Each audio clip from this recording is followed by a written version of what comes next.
जय श्री राम, जय हनुमान, जय कष्टभंजन देव, जय नीम करोली बाबा। समझो दोस्तों, आपके जीवन में सब कुछ खत्म हो जाए, जीने की कोई उम्मीद ना हो, तब आप क्या करोगे? तब आपके लिए एक ही शरण बचती है, वो है हनुमान जी की शरण। आज का जो अनुभव है वो भी बिल्कुल ऐसा है कि ये जो भक्त है उनके जीवन में सब कुछ खत्म हो चुका था, जीने की कोई उम्मीद नहीं थी। फिर वो हनुमान जी की शरण में गए, हनुमान जी की सेवा की, और फिर हनुमान जी का जो चमत्कार हुआ और जीवन में ऐसा ऐसा सब कुछ उनको मिलने लगा जिसकी उन्होंने कभी कल्पना नहीं की थी। दोस्तों, ये जो अनुभव मैंने पढ़ा तो मेरी आंखों में भी आंसू आ गए थे।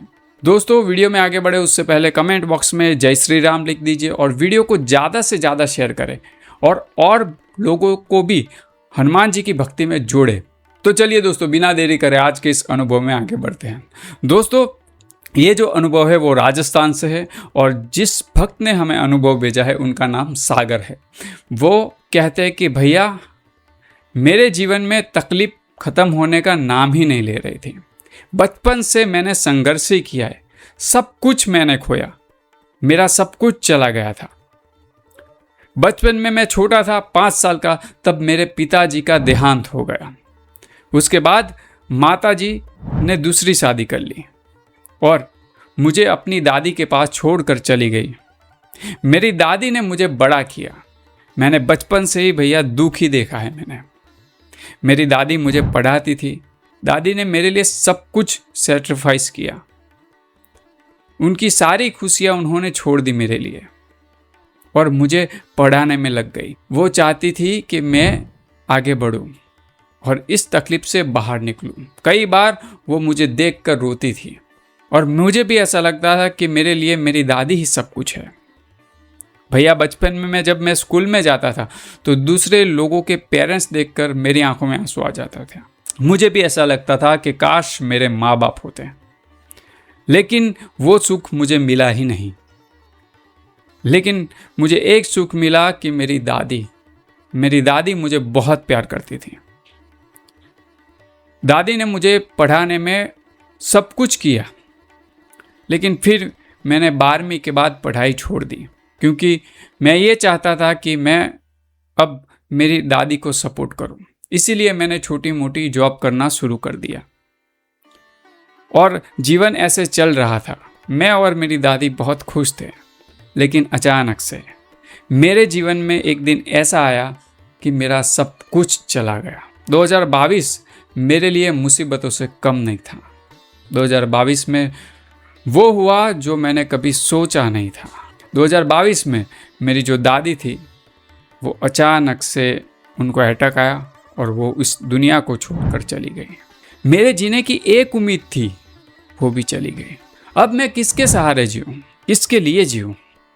मेरा सब कुछ खत्म हो चुका था। मैं रोता रहता था, मैं मेरी दादी को याद करता रहता था। बचपन में पिताजी को तो नहीं देखा मैंने और याद भी नहीं है उनका चेहरा। माताजी भी चली गई थी। उसके बाद मुझे किसी ने संभाला तो वो मेरी दादी थी। मेरे लिए वो सब कुछ थी, अब वो भी चली गई। किसके लिए जीना? सब कुछ तो ख़त्म हो चुका था मेरा। मैं रोया करता था। एक दिन मैं बाहर निकला, तब हमारे घर के कुछ ही दूरी पर हनुमान जी का मंदिर है। मैं वहाँ पर गया और वहाँ पर रोने लगा। प्रभु, क्यों? मैंने क्या बिगाड़ा है किसी का? आपने मेरा सब कुछ छीन लिया। मेरे माता पिता छीन लिए, मेरी दादी भी अब बची, वो भी आपने छीन ली, अपने पास बुला ली। क्या है आपकी मेरी दुश्मनी? क्यों मेरे साथ ऐसा किया? मैं ये सारे सवाल हनुमान जी से पूछता था, क्यों मेरे साथ ऐसा किया? आप जानते हो अब मेरे लिए कुछ नहीं बचा। किसके लिए जीऊँ? अब आप ही सहारो, आप सब कुछ जानते हो। बचपन में मैंने माता पिता का प्यार नहीं देखा, दादी का देखा, अब वो भी नहीं है। अब सब कुछ जानते हो। ना ही मेरे जीवन में कुछ ठीक चल रहा है, ना ही कोई अच्छी जॉब है।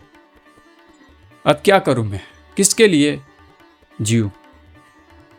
तब जब मैं रो रहा था, तब मंदिर के पुजारी है वो बाहर आए। उन्होंने मुझे कहा कि बेटा, मैं जानता हूं तू किस मुसीबत से गुजर रहा है, लेकिन चिंता मत कर, अब तू उनकी शरण में आया है।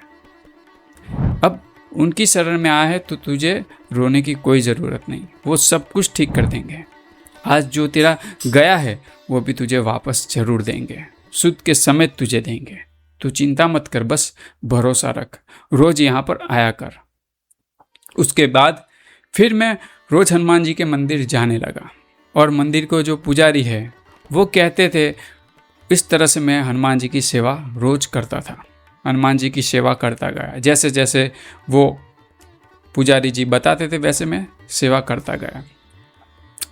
उसके बाद फिर ऐसा हुआ कि वहाँ पर एक सेठ आए और वो दर्शन कर रहे थे। दर्शन के बाद मंदिर के पुजारी को उन्होंने बोला कि ये लड़का कौन है।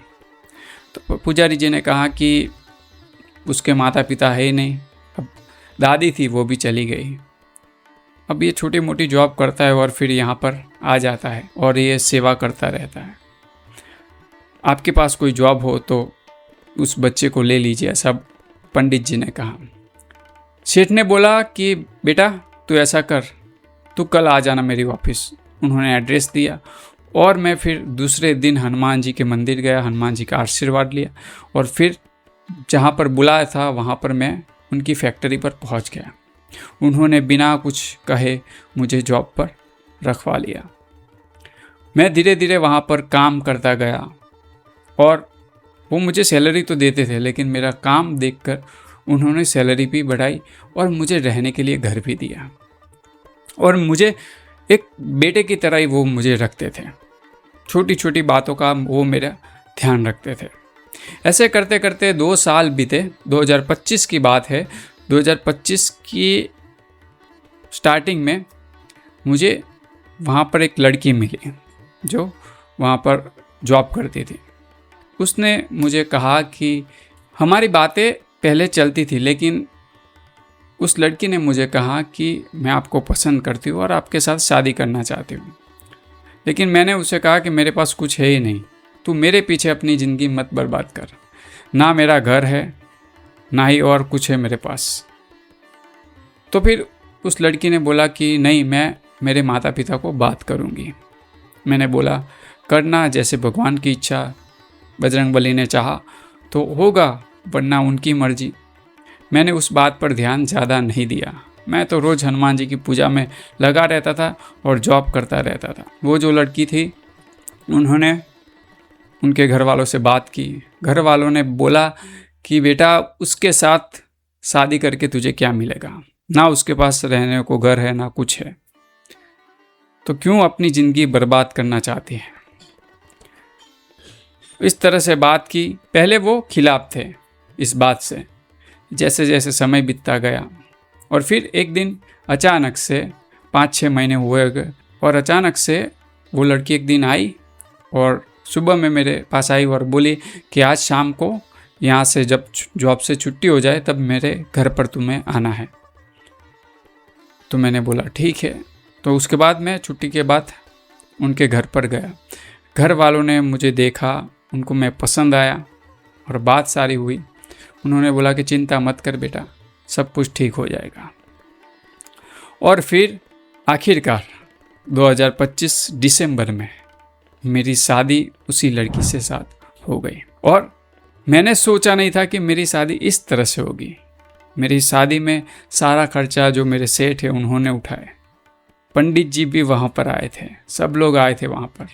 मैंने सोचा था कि मेरा तो कोई है नहीं, लेकिन हनुमान जी ने इतना बड़ा परिवार दिया, मैंने कभी सोचा भी नहीं था। मैं एक जीने की उम्मीद ढूंढ रहा था और हनुमान जी ने वो उम्मीद मेरे को दे दी। मेरे पास कुछ नहीं था, मैं अनाथ हो चुका था और फिर से हनुमान जी ने मुझे खड़ा किया। ये सब कुछ हुआ हनुमान जी की वजह से। मैं हनुमान जी की सेवा करता गया। हनुमान जी ने वो सेठ को भेजा, वहाँ पर जॉब लगवाई। उसके बाद ये लड़की आई, उनके परिवार वाले भी मान गए। आखिरकार मेरी शादी भी हुई। मैंने तो मेरे जीवन में सिर्फ दुख ही देखा था, तकलीफ ही देखी थी, लेकिन हनुमान जी ने मेरे आंसू पोंछे। हनुमान जी ने सब कुछ किया मेरे जीवन में, सब कुछ। मैं तब से मैं हनुमान जी को मेरा पिता मानता हूँ, माता मानता हूँ कि वो सब कुछ संभाल लेते हैं। वो मेरे दुख कभी देखते नहीं हैं। जब भी मैं परेशान होता हूँ कोई ना कोई हेल्प मेरे को दे देते हैं। हनुमान जी की कृपा से आज मेरी लाइफ अच्छी चल रही है।